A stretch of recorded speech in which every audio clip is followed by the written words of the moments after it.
5 minutos, seguimos ao vivo aqui pela Folha FM 98,3, uma emissora do Grupo Folha da Manhã, com essa importante e proveitosa entrevista com o Dr. Paulo Irano, e nós voltamos com Arnaldo Neto neste bloco, onde vamos falar sobre o funcionamento das unidades de saúde no município, algumas perguntas também.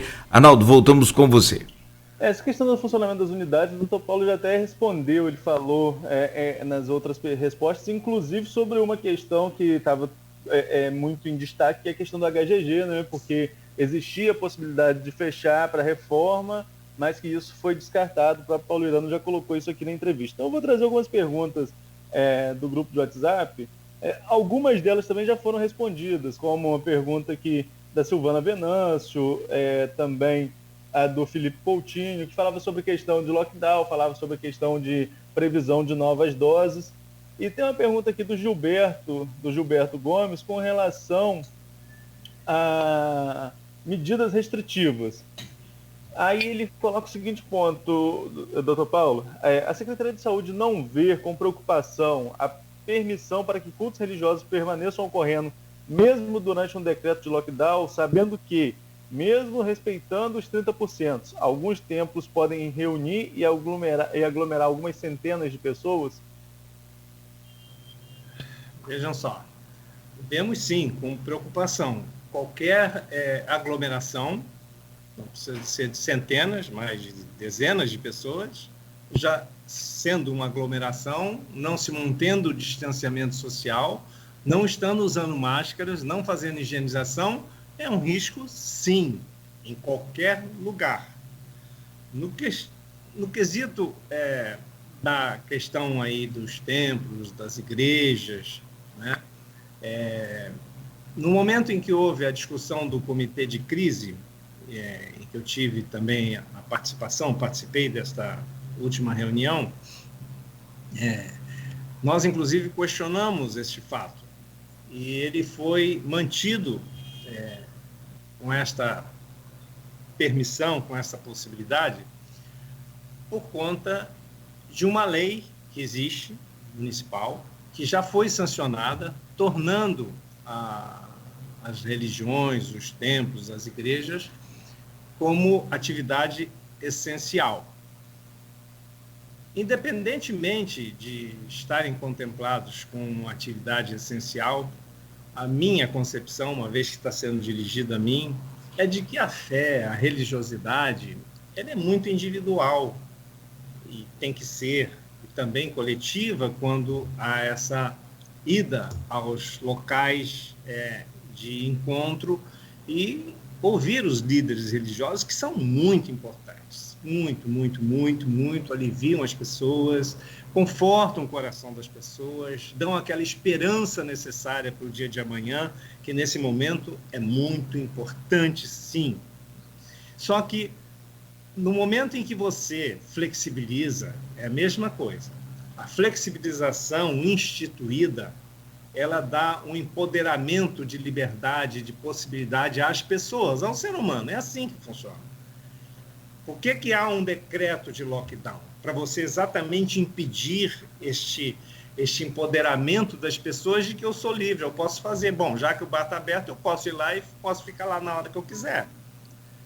Não é? Já que está tudo aberto, eu posso circular. Se eu tenho que ir lá, eu vou no ônibus cheio, mas eu vou. E é essa a questão. Então, eu repico este mesmo cenário, com todo o respeito à religiosidade de cada um, todo o respeito. Também sou religioso, acordo agradecendo a Deus e vou dormir agradecendo a Deus pelo dia que tenho, pela minha saúde, pela família, enfim, a todos. Isso é importante. Agora, a partir do momento que um local esteja repleto de pessoas, autorizada por uma lei que definiu como atividade essencial, que foi sancionada, porém está aglomerando, aí eu acho que é da responsabilidade do líder religioso daquele espaço em responder por aquele ato ou por aquele fato que esteja ocorrendo e que está colocando em risco as pessoas. Mas se ele mantiver um espaço grande, com 30%, as pessoas separadas, 1,5 m, 2 metros de distanciamento, todos com uso de máscara, com higienização das mãos, checando na entrada a temperatura de cada um, aí os riscos serão menores. Então, acho que é isso. Em princípio, como eu disse, eu concordo que não deveria haver aglomeração. Agora, sob a força da lei, nós tivemos que permitir a abertura, a permanência das atividades religiosas nos locais. Digo, por força de uma lei que foi aprovada na Câmara, foi sancionada como atividade essencial. É essa a questão. Ninguém aqui está flexibilizando por ser política, por isso e aquilo, não. Existe uma lei que determina este status quo da religiosidade e nós temos que respeitá-la. Ao mesmo tempo, acho que os líderes religiosos puxam para si a responsabilidade de seguir estritamente as regras sanitárias, as regras da vida, como estão aí amplamente divulgadas. Essa é a minha opinião, Arnaldo. Acho que está clara e com todo o respeito, mais uma vez, a todas as religiões, a todas as pessoas que têm fé no nosso Senhor. Tem aqui uma série de perguntas do jornalista Ricardo André Vasconcelos, uma pessoa que a gente tem extrema consideração, mas até mesmo pelo pouco tempo, eu vou pegar a última dele sobre um assunto que o senhor mesmo já comentou aqui nos blocos anteriores, que é essa questão da preocupação com as fake news, né, com essas informações falsas que circulam em mídias sociais, sobretudo no WhatsApp, né? Teve até um comentário pertinente aí do Gustavo Landi Sofiati, né, em que ele fala que tem muita gente informada no achismo do WhatsApp, e concordo plenamente com ele com relação a essa colocação. Mas a pergunta do Ricardo é se o senhor concorda que, diante da disseminação de tantas fake news em redes de WhatsApp e redes sociais, não seria urgente uma campanha de conscientização através dos meios de comunicação tradicional? Sem dúvida. Toda comunicação, todo respeito à comunicação, ela sendo oficial, ainda mais nesse mundo novo que vivemos hoje, das redes sociais, né, em que qualquer postagem ela se torna verdadeira, pelo menos para quem postou acha isso, mas os achismos, eles são realmente perniciosos, né? Quando se trata de ciência, você tem que ter evidência, você tem que ter um embasamento para colocar aquilo, para falar aquilo, e todo mundo opina, todo mundo é cientista, todo mundo tem o seu achismo, todo mundo acha uma coisa, enfim, isso é muito complicado. Não há dúvida de que é preciso sim usar a mídia tradicional, os grandes meios de comunicação, primeiro para comunicar as tomadas de decisões, mas segundo, eu diria, antes dessa parte, o zerinho ali seria a educação, né? A educação da população, no sentido de uma informação consistente. Educar, que é preciso ter esta consciência, como eu digo, nos 3 pilares da prevenção, que é o distanciamento, o uso de máscaras e a higienização das mãos. Quem não sabe disso? Qual é o indivíduo que não sabe que tem que fazer isso? Todos já sabem. O grande problema é que as pessoas não executam essas ações. Por várias razões. A gente pode divagar aqui em inúmeras razões para que cada um não faça por essa ou por aquela razão. Um porque não aguenta, o outro é porque acha que não sei o quê, o outro acha que isso não vale nada, o outro acha que isso é besteira. Enfim, tem de tudo. Mas é preciso realmente que a gente fique atento a essas situações e concordo sim, viu, Ricardo, que é importante sim, todo esse trabalho já está sendo também focado para que a gente possa fazer essas inserções com a ajuda aí da mídia, né, com a ajuda dos meios de telecomunicação e de radiocomunicação, como estamos falando aqui com vocês. Doutor Paulo, a gente está chegando ao final, né, da nossa entrevista. Só destacar aqui a questão da vacinação, né? Hoje estão sendo vacinados idosos de 76 anos com a primeira dose, através de distribuição de senhas no sistema drive-thru e convencional, além de idosos em geral com a segunda dose. Também profissionais de saúde com iniciais de letras F, A, I, de diferentes segmentos da área. Então, assim, só destacar e que amanhã teremos um novo cronograma, assim como o portal da Prefeitura é um canal de comunicação extremamente confiável, deixar também registrado que nós, veículos de comunicação sérios, a Folha é um dos maiores dele da região, sem sombra de dúvidas, mas temos outros veículos de comunicação sérios que atuam na cidade, na região. Então, assim, é melhor confiar no site da Prefeitura e se tiver um veículo sério. Aquele recortezinho de WhatsApp, aquele coisa cortado, bota uma logo duvidosa, é sempre melhor, antes de propagar, como o senhor mesmo colocou, conferir ou no portal da Prefeitura ou nos veículos de comunicação que tem já alguma credibilidade, que tem uma história dentro da cidade e da região.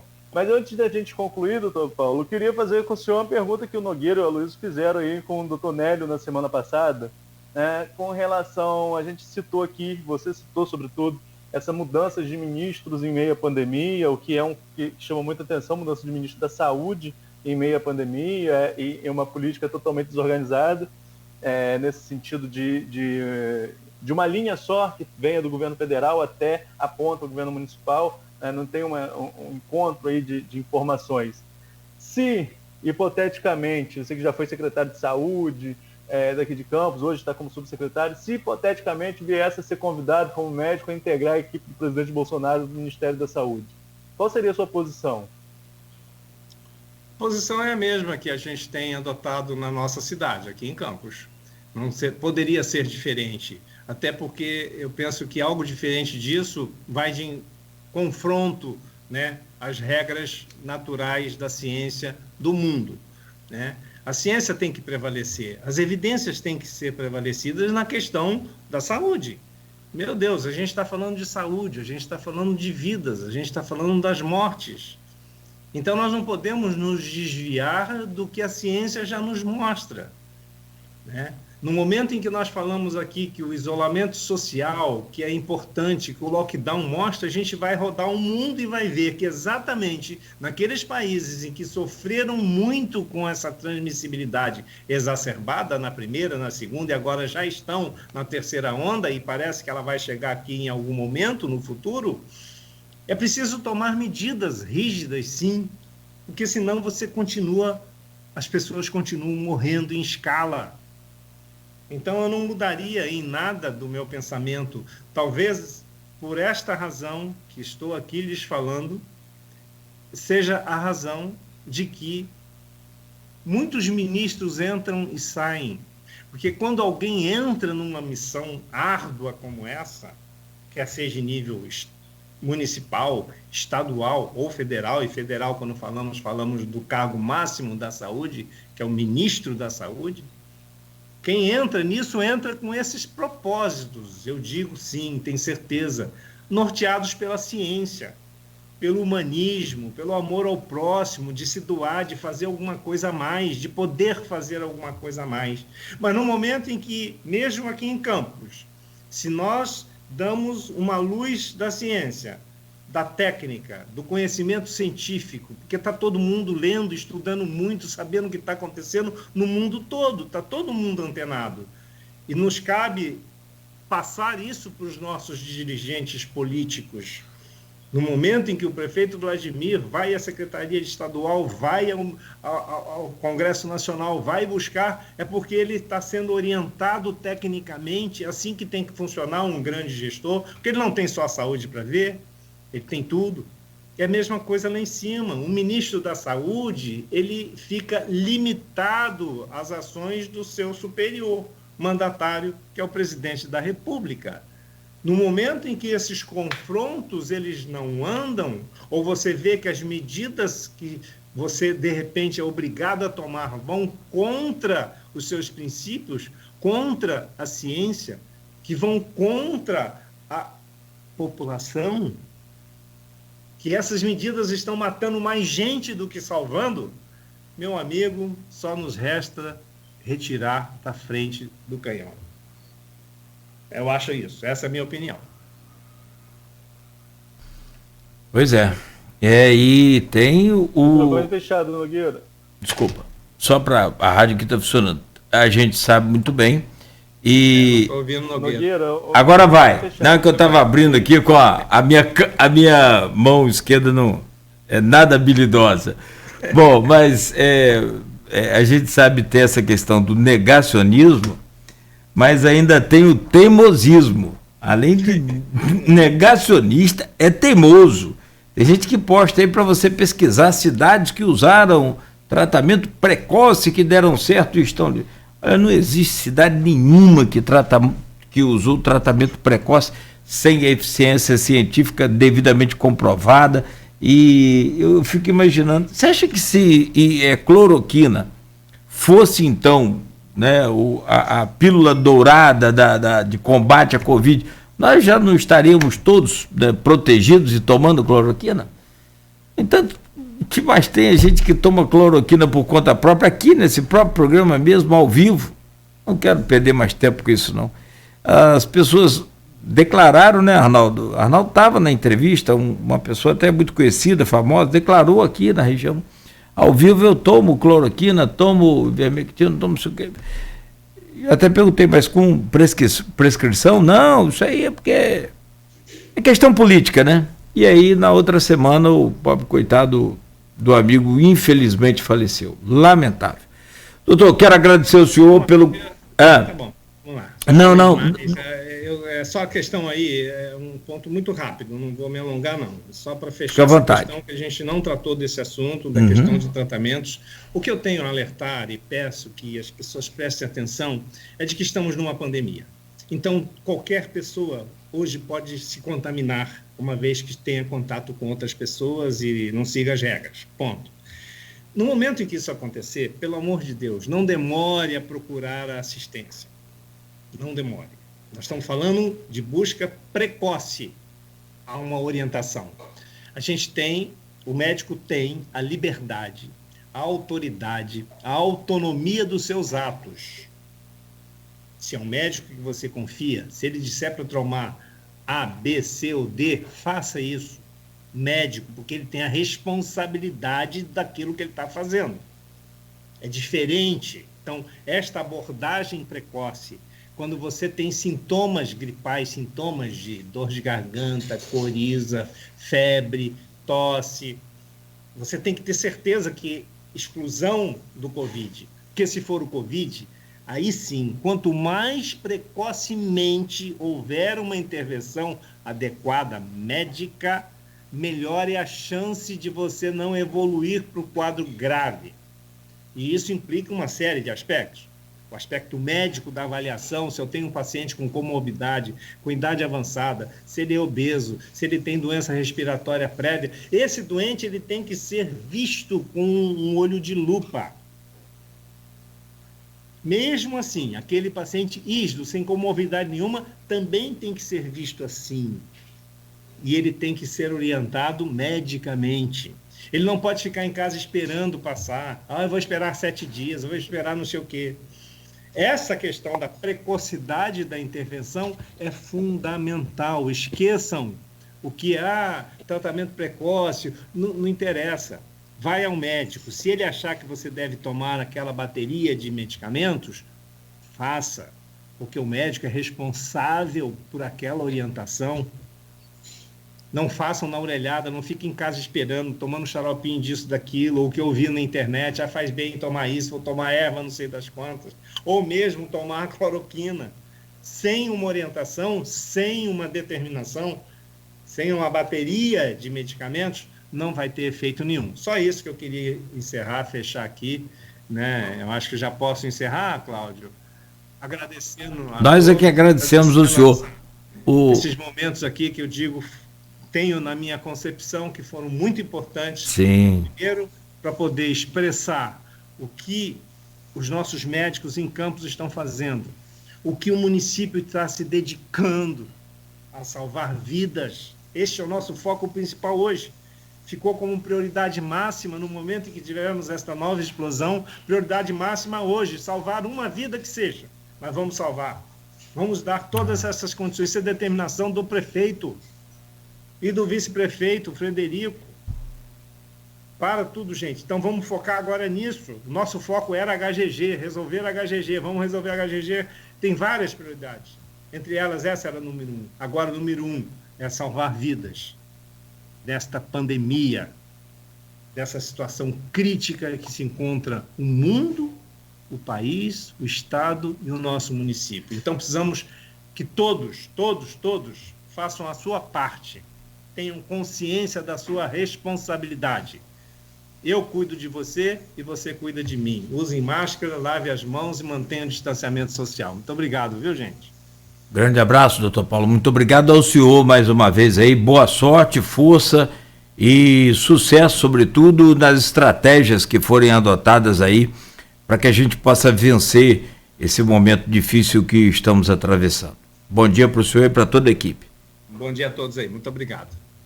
Arnaldo, mais uma vez... Agradecer também ao doutor Paulo pela disponibilidade de estar aqui com a gente nesse assunto importante, que é essa questão do enfrentamento à Covid. Mais uma vez, minha internet caiu no último bloco, para variar, né? Acho que o pessoal vai acordando aqui no hotel e o sinal vai caindo, mas estamos de volta. E amanhã, se Deus quiser, a partir das 7, nosso entrevistado é o diretor da UF Campus, o reitor da UF Campus, o Roberto Rosendo. Amanhã falar sobre as emendas, sobre a obra, o andamento da obra, previsões, e também, de maneira geral, sobre retomadas de aulas, pandemia, e não tem como a gente fugir desse assunto. Claro, evidente. Tá bom, Arnaldo, muito obrigado, valeu. Um grande abraço, são 9h07, a você de casa também, do streaming, no Face, muito obrigado pela sua participação. Repito, os comentários que estão aí e que são, né,